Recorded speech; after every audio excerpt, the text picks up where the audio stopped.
So right now, everyone is at home, and we're all doing our schoolwork work online. Our children, if you have children, are doing their schoolwork online. My son has the option of going to school 2 days a week, which we do not opt into. But everybody is doing a lot of online things. They're doing a lot of isolation. We have to wear masks everywhere we go. We have to make sure that we interact with as few people as possible for the most part. This can cause a lot of anxiety and depression, which can take a toll on a person, especially if things are long term changes or dramatic changes, even if they are for 6 months or a year, which is still kind of long term. According to Anxiety and Depression Association,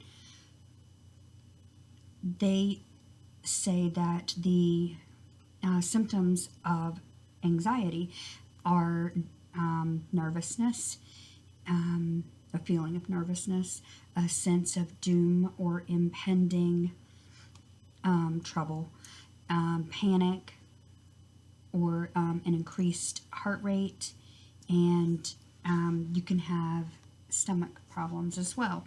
Depression, according to NAMI, which is the National Alliance of Mental Health Illness, they say that depression has a little bit worse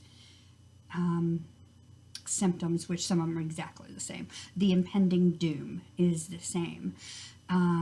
Maybe it's a little more pronounced in somebody who is depressed than in someone who is a little anxious instead. There's also a sense of self-worthlessness. There's a sense of self-doubt. There's also panic. There is lots of thoughts of death and thoughts of suicide. And what I want to give you some information on is suicide awareness. So pressures of life, school, work, family, financial responsibilities can all, or isolation, forgot that, can all lead to great feelings of anxiety and depression.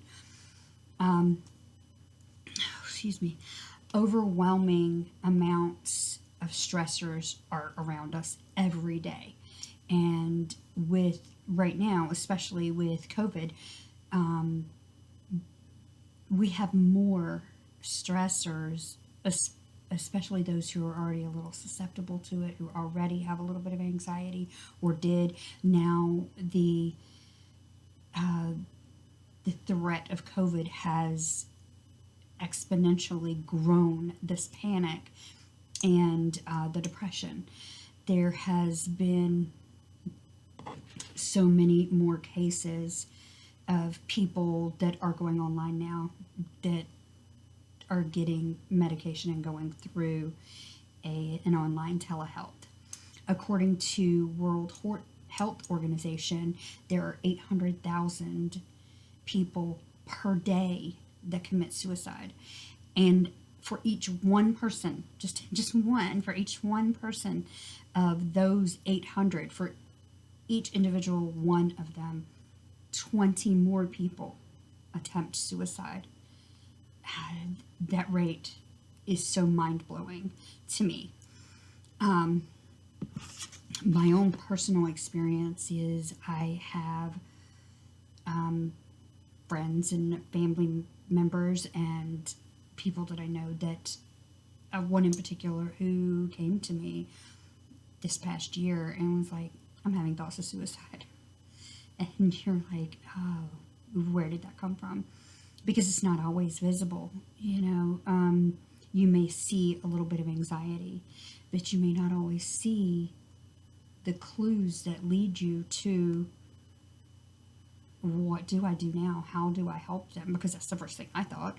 What do I do? Like, I got on the phone and started calling people. I listened to them. I called everybody I know or to help, help people in the professional field to find a place to get this person to talk to somebody, and it was agreeable to that person and they wanted my help. So it was really difficult, and it's something that is not always easy to see. It blew my mind because I wasn't ready for it. I didn't understand that it was happening, and somebody that I saw every day came up to me, and it was difficult. But there is help available. You can call the National Suicide Prevention Lifeline.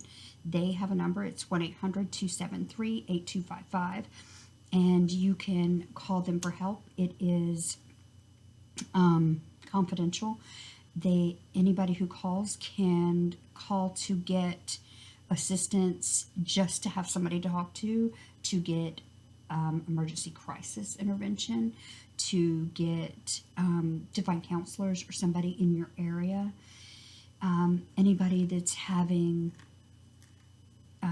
any kind of problems like that have feelings of despair and death and suicide, you can call. Also, this number is also now, there was a number for vets to call for suicide prevention, strictly for vets, and that was 1-800-SUICIDE. Now they have been merged into one, so even if they call the 1-800-SUICIDE, that line also will go to the National Suicide Prevention Hotline, or Lifeline, excuse me. In conclusion, I'd like to tell you that, anxiety and depression is everywhere. There's so many ways that we don't understand how things affect us that causes, depression or cause anxiety. It's easy sometimes to recognize, even in yourself, and sometimes it's not. Mental health illnesses are not always an easy one to spot. So it's easier if somebody talks to you, or if you talk to someone and they say they need help, or if you need help, then talk to someone you know and that you trust, and try and be there for that person, or have somebody be there for you. As friends and family, that I think is the least that we can do for someone. And as a human, I think that's the least we could do for somebody that we don't even know. So I urge you to remember that number for the National Suicide Prevention Lifeline, and have it ready just in case anybody needs it. Try to help somebody if they need you. I feel like that's the least we can do. Anyway, it's my approach. Also, I think that some people don't always realize that the choices they're making are, let's see, sad way to put this, but they are making a permanent solution to a temporary problem. Thanks.